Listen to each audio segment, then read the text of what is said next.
Playing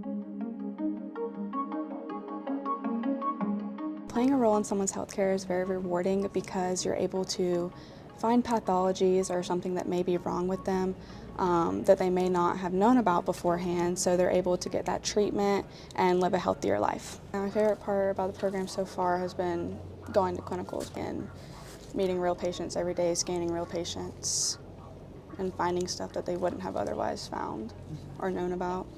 We've seen a few things at clinicals between like thyroid nodules. We've done a few biopsies, kidney masses that are followed up with other imaging. I always knew I wanted to help people. That was like my big thing, and I knew I wanted to go into healthcare, but nursing wasn't the one. Going into sonography, I knew that I was very excited to do this, and I had a passion for helping people. I really thought I wanted to go into pediatrics and help with kids specifically, and since being in clinic, I've had 2 opportunities to assist in the pediatrics, and that was kind of my moment that I knew I was in the right field.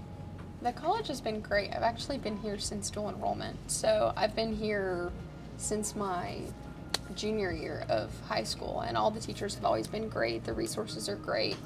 Specifically like the tutoring center, I always went there when I was having a hard time with a topic. My favorite thing about the program really is the teachers. I think they're amazing. I think they are so good at explaining everything, and it really makes a difference to have someone who just has a passion for teaching along with the field.